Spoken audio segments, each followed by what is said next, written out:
Bismillahirrahmanirrahim. Assalamualaikum warahmatullahi wabarakatuh. Jumpa lagi dengan kita berdua, Surya dan Pizarro dalam Tim Tank Podcast. Kali ini kita udah di penghujung Ramadan. Sekarang tanggal 29 ya, Piz ya. 29 Maret 2025 bertepatan juga dengan 29 Ramadan. Ya, Ana pertama-tama ini, Ana minta maaf nih kemarin eh, wawancara sama Dokter Ahid, Piz.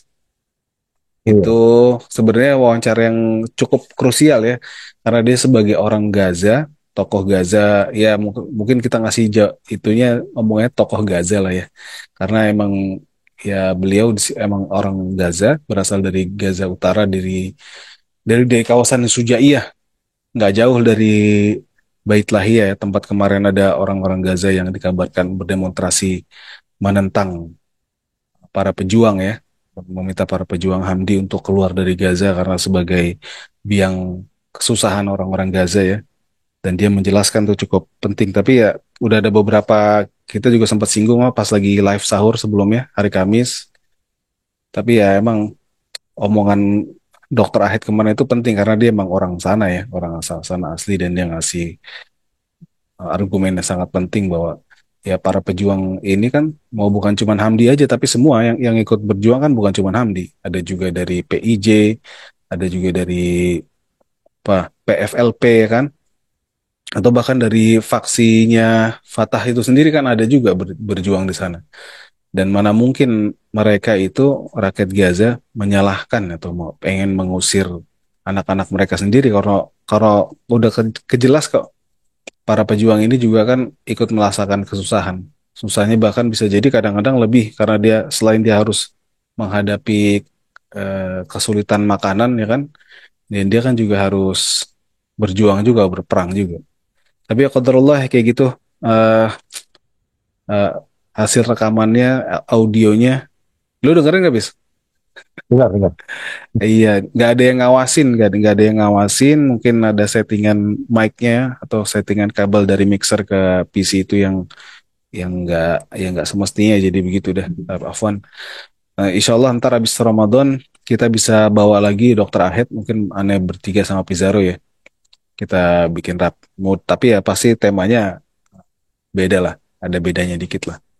Tapi teman-teman sekalian, hari ini ada kita share homepage Gaza Media. Kita ngebahas kayaknya nggak terlalu spesifik, tapi kita akan bahas secara umum aja ya menjelang kita liburan Lebaran ini. Nah, kita lihat ini homepage Gaza Media, update-update tentang kejadian hari-hari terakhir Ramadan ini ya. Ada tentang hampir 900 ya. Sekarang udah hampir 900 warga Gaza tewas akibat serangan Zionis sejak diakhirinya gencatan senjata pada 18 Maret kemarin ya. Kemudian di bawahnya, dan kita belum belum ngelihat ya, mudah-mudahan sih apa? Mudah-mudahan uh, gencatan ke negosiasinya berjalan berjalan lancar deh, dan ada kemajuan yang akan meringankan rakyat Gaza. Kemudian selain itu juga kita ada isu dari Turki tentang kelanjutannya krisis di Turki ya. Eh, Tentang ya berkaitan dengan penangkapan Ekrem İmamoğlu, wali kota Istanbul, yang juga tokoh dari partai sekuler utama Turki, partai CHP, Cumhuriyet Halk Partisi ya. Partai partai apa kalau bahasa Indonesia, Pis? Partai Rakyat Republik. Partai Rakyat Republik. Dan yang makin ke sini makin terang ya kalau ini ada bukan murni sebuah intrik politik dari Erdogan terhadap untuk menjongkelkan lawan politiknya, tapi ternyata ini berkaitan dengan dokumen korupsi ya, sebenarnya yang sudah diserahkan oleh oleh pihak CHP sendiri, Pak. Jadi kayak ini maksudnya kasus ini ada masalah dengan ini ya, berkaitan dengan friksi internal ya antara CHP sendiri ya, dan antara kubu Imamoglu dengan bagian yang lain dari partai itu ya, Pak. Iya, jadi kan gini ya, kalau kita lihat sejarah JP kan sebenarnya memang rekam jejak mereka sebagai partai korup itu memang bukan. bukan baru-baru ini aja gitu. Jadi ini Hmm. sudah sejak lama ya. Ketika JP berkuasa sebelum EKP juga dia sudah juga melakukan korupsi. Ya EKP juga ada lah kasus korupsinya kayak gitu ya. Cuman Hmm. ini ini bukan bukan tiba-tiba kasus yang muncul gitu, Sur. Ya, Hmm. tiba-tiba kasus yang kemudian terblow up gitu. Nah ini kemarin menarik ya pidato dari Erdogan bahwa dan ini juga banyak juga diberitakan bahwa sebenarnya laporan tentang dugaan korupsinya Imamoglu ya itu memang dilaporkan oleh kader-kader partai CHP sendiri ya karena ada upaya ini sorry ya, ada upaya suap dan juga pengumpulan dana ilegal Untuk yang biaya ini nyapres. iya, iya ada keuntungan pribadi, nyapres, macam-macam lah. Itu nggak hanya keuntungan hanya untuk faktor tunggal gitu. Jadi ini di dalam internal JP ini terjadi semacam friksi ya. Karena beberapa pihak tampaknya tidak senang ya. Karena kan friksi di EKP di JP itu kan juga banyak ya. Faksi-faksi JP gitu. Dan ini kemudian dugaan korupsi yang dilakukan oleh Ekrem Imamoglu inilah kemudian dilaporkan ke Hmm. pihak berwenang ya atau ke pihak otoritas setempat yang lalu direspon dengan penangkapannya Ekrem Imamoglu ya karena juga di ketika dia menjabat sebagai wali kota Istanbul itu ada banyak indikasi-indikasi korupsi ya penyelewengan dana untuk keuntungan pribadi kemudian juga partai dan juga terakhir kan ada tuduhan terkait dengan gerakan terorisme gitu. Nah ini jadi yang kemudian dimanfaatkan ya sama Erdogan untuk kemudian menyerang balik Ekrem Imamoglu ya dan dalam pidatonya yang terakhir kan Erdogan mengatakan bahwa itu yang CHP mencoba untuk mengangkat kasus ini ya atau memblow up kasus ini seolah-olah ini adalah bagian dari Erdogan untuk Oh, mematikan perlawanan dari JHP. Ya mungkin saja itu ada demokrasi gitu ya. ya. Iya, Memberangus demokrasi lah ya. betul ya. Mungkin saja ada motif politik ya. Cuman kalau kita lihat bahwa problematikanya ada celah yang kemudian dimanfaatkan Erdogan ya. Ada celah juga yang kemudian dilihat dari pihak berwenang di sana untuk mengusut tindakan indikasi korupsi ya. Lagi-lagi ini kan kita masih menunggu proses pengadilan ya yang dilakukan oleh Imamoglu dan Imamoglu ini kayaknya pinter nih. Imamoglu ini dia sengaja mencalonkan diri sebagai capres karena dia tahu dia akan ditangkap. Karena dia tahu kasus korupsi ini udah mulai mencuat gitu. Maka dia tiba-tiba nggak lama kemudian dia mencalonkan diri sebagai calon presiden. Seolah-olah dia nanti ya Tapi partainya emang ini, Pres. Partainya secara aklamasi juga emang emang ridho sama dia apa ini kan masih masih proses sur, masih proses. Cuman kan yang bisa dibilang konvensinya belum ya? Konvensinya belum. belum ya? Iya, kandidat terkuat itu kan Ekrem Hmm. gitu ya. Kalau Kilis Darulu ya itu udah kita lihat ya dia udah kemungkinan akan kalah ya karena di Jadul lah ya, jadul ya. dia juga nggak menang. Bandul itu kan kalau nggak ke Mansur Yafas ke Ekrem Imamoglu. Cuman Ekrem Imamoglu kan lebih lebih dicalonkan eh, eh, lebih di lebih apa ya lebih difavoritkan untuk menjadi calon presiden karena pertama dia lebih muda ya kemudian dia juga secara umum wali kota Istanbul Istanbul. yang which is itu the biggest city di Turki ya Sur ya dan juga Hmm. sebagai kota ekonomi sana dan selalu kan polanya kalau kita lihat Erdogan ketika dia berkuasa dia didahulukan sebagai wali kota Istanbul ya sebagai pemimpin di Istanbul dan kemudian dia naik kekuasaan. Nah itu kan polanya seperti itu. Nah ini tampaknya Ekrem ini dia sudah membaca ini akan kasus korupsi sudah mulai mencuat karena kan dia yang melaporkan orang dalam sendiri dan pasti ini kan di internalnya JP Ekrem itu pasti kan juga ngebaca ini ada pergerakan orang-orang yang tidak sepakat sama dia orang-orang yang tidak punya satu visi sama dia di JP itu mencoba untuk menjegal dia atau melaporkan kasus indikasi korupsinya. Ya problematikanya, ya kita mau menuduh ini motif politik atau enggak, tapi kalau buktinya kuat, itu kan susah kita untuk ngebantah.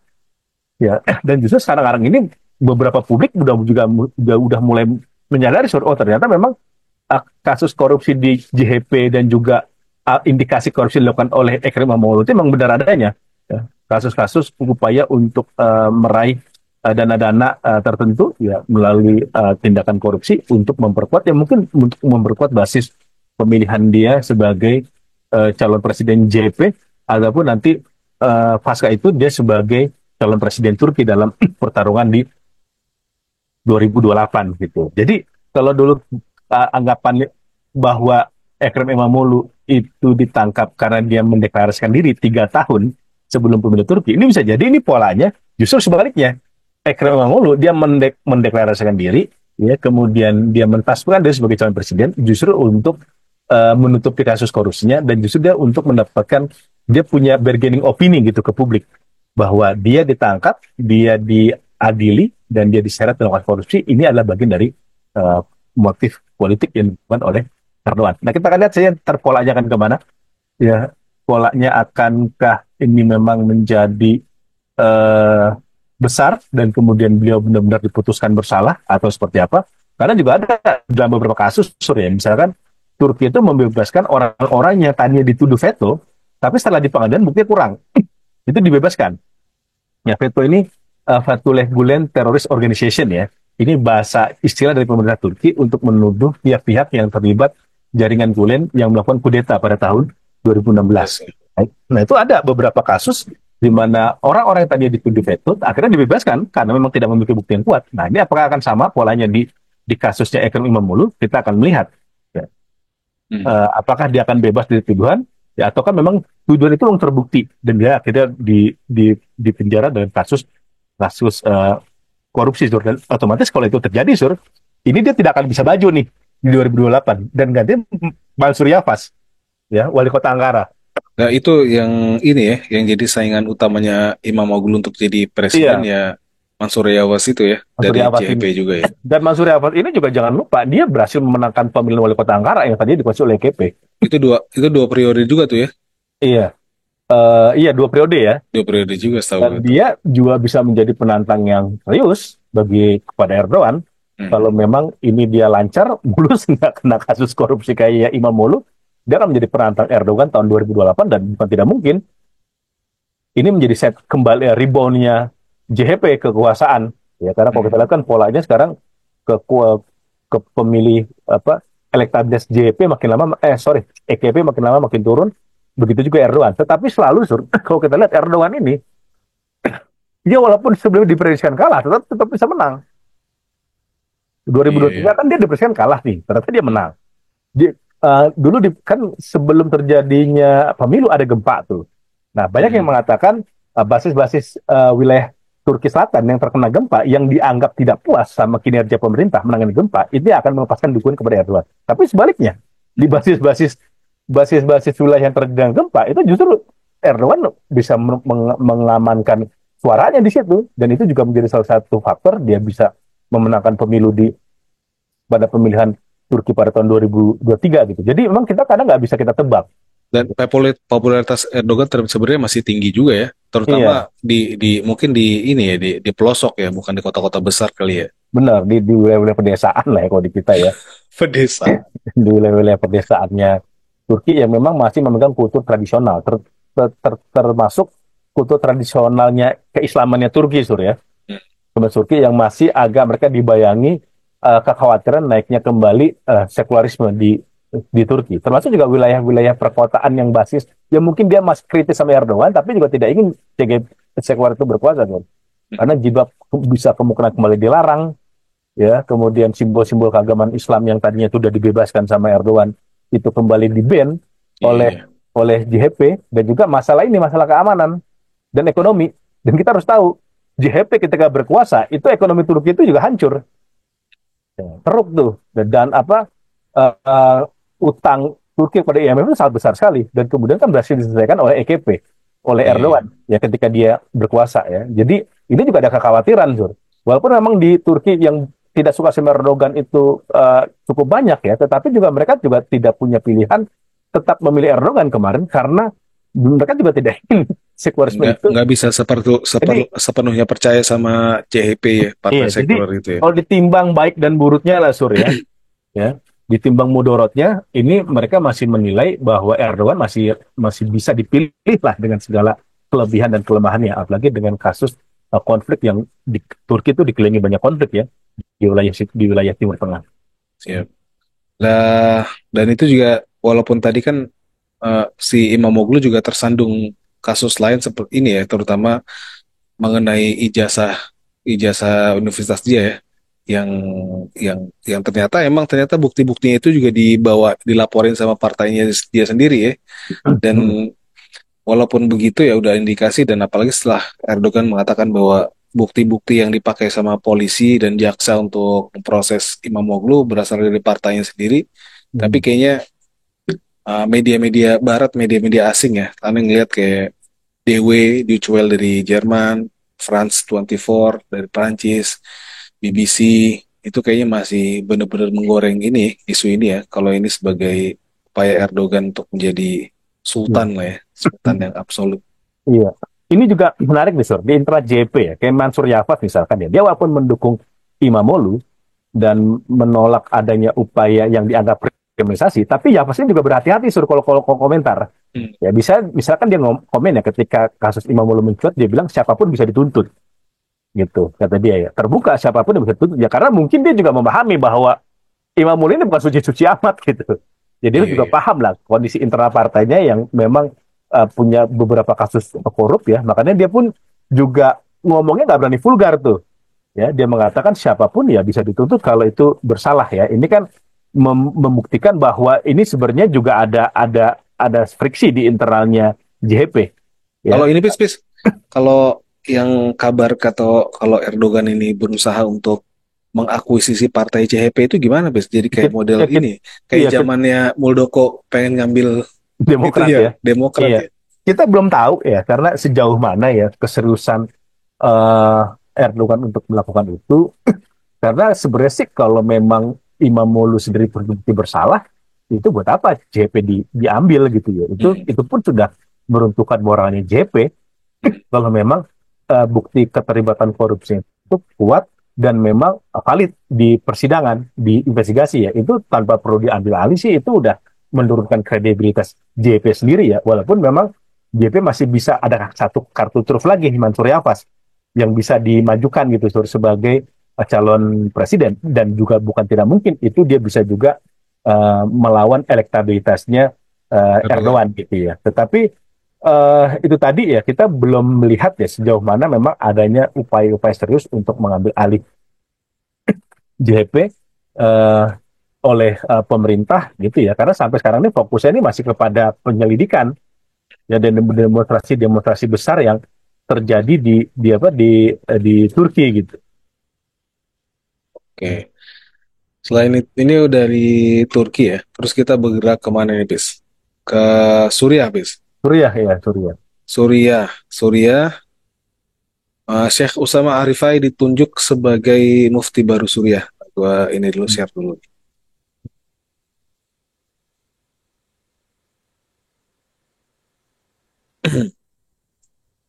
Ya ini dia. Syekh Usama Arifai ditunjuk sebagai mufti baru Suriah. Presiden Suriah Ahmad Syara pada Jumat resmi menunjuk Syekh Usama Arifai sebagai mufti umum. Mufti umum memang Grand itu ya. Mufti, Mufti Grand Agung sebenarnya. Mufti Agung Hmm. Republik Arab Suriah. Pengumuman ini disampaikan dalam konferensi pembentukan Dewan Fatwa tertinggi yang akan bertugas mengeluarkan fatwa untuk isu-isu agama terkini dan penting di negara tersebut. Dalam pidatonya, Presiden Asyara menyampaikan kami harus mengembalikan apa yang dihancurkan oleh rezim yang Asad ya, rezim jatuh ya, terutama dalam hal posisi mufti umum, mufti agung. Ia menambahkan saat ini kami menunjuk seorang ulama terbaik dari Suriah yaitu Syekh Usama Ar-Rifai yang akan memimpin Dewan Fatwa dan mengemban tugas besar ini. Syara juga menekankan bahwa fatwa harus menjadi tanggung jawab bersama. Ia mengusulkan agar Dewan Fatwa tertinggi yang baru ini mengeluarkan fatwa melalui pendekatan yang hati-hati dan penuh penelitian. Fatwa adalah amanah besar yang mewakili keputusan Allah SWT, kata Asyara. Dewan tertinggi fatwa yang dipimpin oleh Syekh Usama Rifai akan memiliki tugas utama untuk mengeluarkan fatwa, isu-isu terbaru, dan memberikan penjelasan hukum Islam terkait masalah yang dihadapi tentang masalah Suriah. Tapi berarti kita ngelihat bagi pemerintah Suriah yang baru ini ya, masalah Dewan Fatwa atau masalah agama ini sebagai hal yang penting ya, Bis ya. Hmm. Ya, dan ini sekarang Syekh Usama yang terutama adalah dia termasuk ulangan ulama Suriah yang pro terhadap revolusi yang ikut merasakan ya pahit getirnya revolusi ya. Dan Hmm. sekarang sudah kembali ke Damaskus dan ditempatkan sebagaimana mestinya ya, Mas ya. Iya, betul. Ya, ini kan ditunjuk oleh Ahmad Sara jelang Hamin 3 Lebaran, Sur. Hmm. Ya, karena bagaimanapun kan mungkin ya peran mufti itu kan salah satu juga untuk menentukan Idul Idul Fitri, ya, hari raya, ya, kemudian nanti juga dia, ya bagaimanapun Suriah itu negara Muslim, melakukan ini kita Idul Idul Fitri nggak ada mufti gitu bahasanya kayak gitu. Saudara. Nah ini itu secara teknis ya, pembahasan secara teknis ya. Tetapi secara grand design-nya ini sebenarnya langkah Asyara untuk makin menegaskan bahwa Suriah itu negara Muslim, negara Islam, walaupun mengadopsi sistem republik ya, atau sistem yang lebih yang lebih apa ya, yang lebih hasil dari kesepakatan banyak pihak ya. Karena gini, 2021 kan Asad itu membubarkan Mufti Suriah ya. Jadi posisi Mufti itu 2021 tuh nggak ada. Zamannya Ahmad Hasun ya. Ahmad Hasun itu ditunjuk 2004 Hmm. sampai kan 2021 itu kekuasaan itu Ahmad Hasun ya. Gitu. Nah itu Berarti tapi dibubarkan setelah dia nggak butuh fatwa atau nggak butuh mufti lagi dong sama si Asad. iya, karena mungkin dia udah settle di kekuasaannya gitu ya, atau mungkin ada problem yang lain ya kita nggak tahu karena dia juga nggak pernah announce secara publik gitu ya. Kemudian alasan dia membubarkan Mufti, tapi yang jelas itu kan terjadi di tengah-tengah Asad itu berhasil comeback dari posisi yang terpuruk, kemudian dia bisa settle. Makanya kan setelah itu kan dia mulai ke Liga Arab kemana-mana kayak gitu. Mungkin posisi Mufti udah nggak lagi diperlukan Sur, untuk melakukan legalisasi tindakan-tindakan persekusi dia, kezaliman dia kepada masyarakat Suriah. Nah ini setelah 2025 ya, 4 tahun setelahnya tuh Ahmad Syara mengembalikan lagi posisi Mufti. Dan menarik komentar Ahmad Syara bahwa Suriah itu bagaimanapun pusat ilmiah, ya pusat keilmuan Islam. Karena kalau kita lihat dalam sejarahnya, Ahmad Syara kan nyebutnya Syam bahkan. Dia bukan Suriah nyebutnya itu, pidatonya. Dia langsung nyebutnya Syam. Ya, HTS ya, HTS. ya. Hari Jadi apa? Syam itu, ya kalau kita lihat dalam sejarah, ya memang itu pusat keilmuan Islam, pusat keilmiahan Islam. Maka peran seorang mufti, seorang ulama, atau seorang scholar lah dalam Islam, itu memang dibutuhkan. Karena kan rata-rata kan secara umum, pejuang-pejuang HTS itu kan rata-rata kan kombatan. Ya adalah ulamanya, atau ustadznya juga ada. Cuma kan kaliber dia sebagai mufti itu kan mungkin belum ada. Kemudian ini juga untuk semakin membuat masyarakat itu nyaman dan aman karena seorang umaro ya didampingi oleh seorang ulama gitu ya. Ya kayak ketua MUI-nya lah ya. Kalau Iya. di sini ya, kalau di Malaysia itu Jakim lah ya kayak begitu Hmm. ya, kayak Jakim ya. Jabatan Kemajuan Islam Malaysia yang memang memberikan keputusan-keputusan hukum yang nanti akan diadopsi dalam hukum positif ya. Kalau di Malaysia kan gitu ya. Kalau di Indonesia Hmm. kan MUI itu dia mengeluarkan statement atau fakta itu hanya rekomendasi bagi pemerintah. Nah ini kalau Suriah ini kan lebih kuat lagi karena sejak dulu jabatan mufti memang sudah ada. Masalahnya kan dari zaman dulu mufti itu hanya dijadikan legilisasi bagi rezim Assad untuk menyetujui atau kemudian mengetok palu ya untuk segala tindakan kebiadaban dia. Nah ini Ahmad Syara ini yang pesan. Saya ini juga mengangkat mufti, saya mengangkat ulama, memberikan posisi yang terhormat bagi seorang ulama, tapi itu bukan dikontrol oleh saya. Hmm. Ya. Karena Usama Arifai ini sudah besar sebelum, bahkan namanya lebih besar daripada Ahmad Syara. Iya. Orang di Suriah mungkin lebih kenal Usama Arifai ketimbang Ahmad Syara gitu. Dan secara umur kan juga jauh. Ahmad Empat Syara puluh ini ya. umur 40-an, kalau kalau si ini Sur, kalau Syekh Usama Arifai itu kan umurnya 80-an, lahir 44 Iya, lahirnya itu. iya. Jadi bahkan hampir menuju 90 tahun. Dan dia memang Delapan puluh ulama satu, ulama delapan yang puluh sangat satu. ulama yang sangat disegani di Suriah. Dia ulama Asy'ari, ya orang kalau dia bikin ceramah itu pengajian-pengajian banyak dan dia seorang ilmuwan gitu. Dia bukan seorang ulama mimbar, ulama panggung ya atau ulama yang sering pergi ke masjid-masjid, enggak. Dia ini ulama sekaligus mufti, dia pengarang berbagai banyak kitab, dia ketua Robitoh Ulama Syam ya. Kita pernah ketemu juga ya. Ya, saya pernah Iya. ketemu juga di Turki, bahkan melakukan wawancara dengan beliau saat dia menjadi ketua Robitoh Ulama Syam tahun 2014. Dan memang beliau itu Waktu itu sangat, berkenan dengan apa, Bis? Kita minta ini ya, minta fatwa, bukan fatwa sih, teguran dari dia tentang alumni-alumni Syam dari Indonesia yang membela ini ya, asap ya. yang membela Itu mengatakan. kekejaman Al-Assad ya. Iya. Kemudian dia, walau waktu itu kita kita seram nggak tahu masih videonya masih ada apa enggak, tapi dia misalkan lah ada pelajar-pelajar dari Indonesia yang justru memihak kepada itu rezim yang kejam ketimbang memihak kepada orang warga Suriah yang ini ya. Which is Usama Dewa itu gurunya ya sebenarnya. Iya, Udah gurunya banyak sendiri. pelajar internasional lah semua di Suriah itu salah satu rujukannya ke kepada beliau selain Ali Asobuni ya. Dan Yang ulama-ulama yang pro Asad pada kemana sekarang bis? walau alam ya, nggak kita dengar juga ya, kecuali Ahmad Hasun yang kemarin Ditangkap ya? ditangkap ya gitu. Tetapi ini Sur, ini siapa ini Usama Rifai ini ulama yang dia bisa mengayomi semua mazhab yang ada ya. Mazhab dalam termin Ahlussunnah ya. Dan mazhab itu juga sebenarnya berbeda juga sama Presiden Ahmad Syaranya juga ya. Iya, kalau masyarakat kita nggak tahu, mungkin secara umum ke Hambali ya, karena beliau Lebih cenderung ke lebih ya cenderung ke Hambali, Hambali ya ke beliau. Salafi dan Kalau Ikhwanul Muslimin ya, ada kalau kalau background-backgroundnya. Syekh Usama Rifai itu kan lebih cenderung ke Imam Syafi'i ya. Beliau itu Iya memang deh. pengajar fikih Imam Syafi'i lah di Hmm. Suriah ya, ulama mazhab Syafi'iyah lah beliau itu. Jadi ya ini juga menegaskan bahwa Ahmad Syara itu tidak dia memang memilih orang itu sesuai kapasitas keilmuannya. Bukan ini bagian dari saya, itu kan bukan orang-orang HTS itu. Iya. Usama Rifai dia bukan bagian dari HTS, bahkan dia juga bukan orang di lapangan kan yang yang yang bersama dengan HTS ya ataupun kelompok-kelompok kelompok terafiliasi HTS yang lainnya lah gitu. Dia kan di luar itu ya, faksinya itu bukan itu karena beliau memang seorang scholar, seorang ilmuwan dia. Dan ini disegani sur, nggak hanya di Suriah, di Palestina sama Hamdi pun juga disegani orang ini. Iya, iya. Ya, ini juga gurunya orang-orang Hamdi ini Di di Suriah Damaskus. ini ya di Iya, Damaskus benar. ya ngajinya juga ke beliau apalagi sama-sama mazhab itu sama ya orang Gaza itu mazhabnya Imam Syafi'i fikihnya Syafi'i ini juga sama dengan Syekh Syekh Syekh Usama Sama Arifai ya Rifai. cuman kan model Syafi'i sana tuh kan nggak kayak di sini yang fanatik gitu sur ya gitu ya gue pernah nanya tuh soalnya ke beliau ada yang mengatakan perang di Suriah ini perlawanan antara Wahabi melawan pemerintah Suriah. Nah dia nggak sepakat loh ini bukan Hmm. pertempuran antara kelompok sokot dalam tanda kutip ya Hmm. Wahabi gitu. Walaupun saya nggak begitu suka nggak begitu setuju ya istilah ini ya. Tapi oke lah itu kita pakai. Dia bilang Hmm. ini mau perlawanan kelompok Wahabi ya seperti yang Anda sebut melawan Hmm. pemerintahan Suriah enggak. Ini semua dari masyarakat masyarakat Suriah yang notabene umat Muslim. Mereka kan menarik ya di Robita Ulama Syam yang dulu ada di Turki itu kan menarik. Ada beliau, ada ulama dari kalangan mazhab Hambali, ada dari yang kalangan dari Ikhwani, Hmm. ya juga ada faksi-faksi yang lain. Nah, beliau ketuanya sur. Jadi Robita Ulama Syam itu bukan paralel, bukan apa ya, bukan bukan homogen, itu sangat heterogen itu. Forum keulamaan itu merangkul semua pihak karena memang di Sulawesi sendiri kan berbagai faksi itu banyak gitu, tapi mereka punya tujuan yang sama, ya punya tujuan yang sama yaitu sama-sama ingin Suriah yang baru dan ingin mengakhiri kekejamannya Bashar Assad.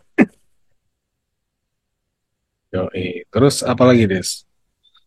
Mungkin kita bahas banyak juga kali ya. Sudan gimana nih kita omongin gak nih? Ya Sudan mungkin kita spill tipis ya, karena ini setelah eh, RSF itu terlibat konflik dan dia menguasai Khartoum ya ibu kota Sudan, akhirnya sekarang ini berhasil di berhasil dikalahkan nih sama pasukan RSF pemerintah gitu. sejak kapan, Bis? Itu, Bis? 2000 ini kan perangnya sejak 2021 ya. Sejak 2021 ya, itu krisis Iya, krisis krisis di Sudan. krisis Sudan yang sangat kuat ya. Berarti Itu setelah ada dua faksi besar ya. Mungkin bagi iya, teman-teman yang itu ada RSF yang ini adalah kelompok militer ya. Yang asli sebenarnya mereka juga militer militer negara juga tapi pecah ya bis ya. ini kan krisisnya itu semakin kuat. Sudan udah lama krisis ya. Cuman ini semakin kuat setelah Omar Bashir jatuh ya 2019 ya. Hmm.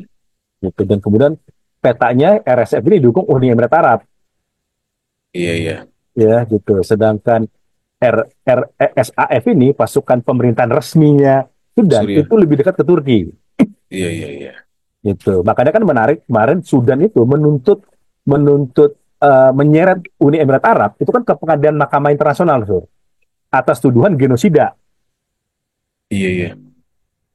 Yang salah satu buktinya yang ada video itu ya, yang ketika tentara Sudan itu berhasil menguasai ibu kota Khartoum, mereka membebaskan penjara ya, Hmm, seperti yang dilakukan oleh pasukan HTS ya, dan betul, kawan-kawan ketika membebaskan Damaskus dari Assad, mereka juga membebaskan orang-orang Sudan yang dipenjara sama rezim RSF dan keadaannya ngenes juga bis. betul. Mungkin kita nggak ngelihat ada pasukan apa mesin press yang untuk ngancurin tulang-tulang, tapi ada beberapa video yang ngeliat ada satu kontainer gitu bis, kontainer kontainer apa kotak kontainer yang isinya tuh itu tulang-tulang yang ada ketahuan itu Hmm. mayat siapa aja gitu. Iya, karena emang ini emang sudah jarang dapat sorotan ya. Mm. Padahal emang krisis kemanusiaan di sana itu sangat sangat besar ya, yang ada di Dan sana. Dan kemudian ini perang ini udah panjang umurnya, Sur. Ya, mm, sampai-sampai kan Sudan itu mengajukan Uni Emirat Arab ke ICJ karena dinilai terlibat usaha terlibat tindakan-tindakan genosida ya terhadap komunitas Masalit itu di Darfur Barat itu. dan Ya, ini itu ada rekaman konflik antara SAF Sudan Armed Force, berarti Sudan Armed Forces itu tentara nasional asli Sudan ya, dan Rapid Rapid apa deh, Rapid Rapid Sudan Forces itu yang di backing sama Emirat, dimulai pada April 2023 dan telah merenggut sedikitnya 150.000 nyawa, Masya Allah. iya. Ini kalau dihituin di Gaza lebih baik dari Gaza sebenarnya Lebih ini. besar, iya. Gitu. Memang Tapi angka resminya di bawah itu sebenarnya, Sur. Cuman mm, emang ini hasil dari lembaga-lembaga riset ya. Itu jumlah korban jiwa akibat pertarungan di Sudan ini yang khususnya SAF lawan RSF ini sejak 2023 itu udah mencapai 150.000 nyawa, Sur. Dan 12 juta orang itu mengungsi. ini kayak krisisnya kenceng ya, kayak Makanya kemarin ketika gue eh, ke Mesir. Mesir, Sur, itu pihak KBRI juga meminta kita dari lembaga-lembaga kemanusiaan berbasis ormas itu juga untuk bisa memberikan bantuan bagi para pengungsi Sudan yang ada di Mesir yang menurut KBRI jumlahnya mencapai 5 juta orang gitu. Oh, Nah, mereka paling dekat ke jumlah Mesir ya.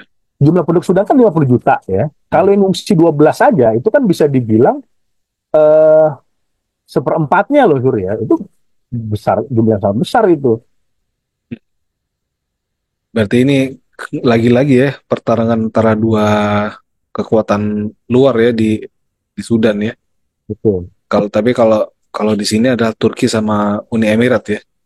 Iya, Kalau di Suriah kan Turki sama siapa, bis? Turki sama Rusia dan Iran, Iran Iran. ya.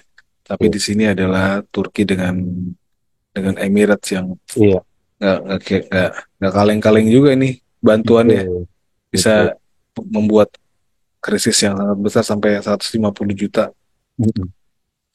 Mungkin terakhir ada, habis. Nggak, Abdul Fattah Burhan ya, jenderal jenderal militernya Sudan ini dia udah mengunjungi istana kepresidennya Sudan Sur di Khartoum yang tadi dikuasai oleh RSF. Hmm. Ya, dia sudah mengunjungi ke sana dan dia mengatakan Khartoum is free, it's done. Ya, Oh bahkan yang dia, masyarakat masyarakat Sudan ini secara umum yaitu bersorak-sorai merasakan kemenangan. Mereka merasakan kemenangan setelah uh, pasukan resmi pemerintah Sudan itu berhasil kembali merebut istana kepresidenan di Khartoum dari tangan RSF. mungkin terakhir kita bahas yang ini nih, opini tentang ini, bis. Yang lu juga yang nulis apa nih? Oh iya, tentang bagaimana Israel membajak demonstrasi Gaza untuk melawan Hamdi. Gimana, bis? Ya ini tulisan Mutasim Ahmed Dalul ya. Ini sering kita tulis juga opini-opini dia di Gaza Media. Ini memang jurnalis asal Gaza ya. Dan beliau kolumnis Middle East Monitor ya. Jadi ini semakin memperkuat apa analisis kita sebelumnya yang kita wawancara Dr. Ahed ya. Kemudian juga statement-statement dari beberapa sumber kita di Gaza dan mengatakan bahwa sebenarnya demonstrasi ini tujuan awalnya itu untuk mendesak dunia internasional mengakhiri tindakan genosida dilakukan oleh penjajah. Ya, jadi tujuan awalnya itu ya awal-awal gitu. Tetapi di tengah jalan ini coba ada yang bermain, ada yang membelokkan bahwa yang tadinya tujuannya untuk mengakhiri penjajahan itu berbalik menjadi statement-statement atau slogan-slogan anti Hamdi ya gitu sore ya. Dan ini kata menurut Ahmad Dalul ya bahwa ini memang nggak lepas dari permainannya penjajah di situ karena kata kata beliau ya bahwa protes-protes ini dieksploitasi dan diubah arahnya oleh sejumlah pejabat otoritas Palestina, nah katanya ini otoritas Palestina nih, ya, dan juga para propagandis Israel seperti Eddie Cohen. Mereka mengatakan orang-orang yang membenci perlawanan untuk bergabung dalam aksi tersebut yang jelas mengalihkan fokus utama masyarakat Gaza untuk menuntut yakinnya perang, ya karena wajar juga, Sur. Ya itu udah jumlah korbannya sekarang udah 50.251 Hmm. jumlah korban ya bahkan sejak kemarin sejak 18 Maret sudah 900 orang ya mungkin ada rasa lelah itu sangat wajar mereka mengalami genosida berkelanjutan udah pulang ke rumah gencatan senjata udah disepakati, tiba-tiba Israel mengakhiri gencatan senjata, menyerang kembali masyarakat masyarakat Palestina, mereka kemudian mengungsi lagi, Sur. Jadi Mhm. menurut PBB udah sekitar 125.000 yang mengungsi. Ya, jadi seperti balik lagi nih, rewind ke awal ketika masyarakat Gaza itu melakukan mengungsi karena tindakan genosida yang dilakukan oleh penjajah gitu. Dan ini menurut Dalul ya, bahwa ini memang tidak lepas dari upaya Israel memang untuk memecah belah masyarakat Gaza. Dan mereka lakukan di mana-mana ya, seperti di Suriah juga mereka bangkitkan tuh sektarian orang-orang Alawi untuk memberontak, terus untuk memberontak, ya kan? Kurdi dengan alih-alih katanya mereka pengen membela minoritas di negeri orang gitu ya. Iya. Mereka membela minoritas di negeri orang tapi ngebunuhin orang-orang orang-orang Palestina di Gaza dan tempat-tempat lain di tepi barat ya. Iya, makanya ini Dalul ini menarik dia bilang ya. Ini jangan lupa ya, kalau kemarin ada yang misalkan demo ya, sebagian yang ada yang mengkritik Hamas, jangan lupa itu Israel yang mengipas-ngipasi demo ini surga tadi ya. Itu juga menganggap orang Palestina, itu nggak membedakan tuh mau Hamdi, mau warga biasa, itu dianggap hewan berwujud manusia atau Yoav Galan kan pernah ngomong kayak gitu tuh. Termasuk Fatah juga ya. Kalau udah nggak dibutuhin ya tetap aja Iya, dihajar. gitu ya. Jadi jangan lupa orang-orang penjajah ini juga itu nggak peduli orang siapapun yang memimpin di Gaza, siapapun warga Palestina ya, dia nggak peduli. Bagi dia semua orang Palestina adalah musuh.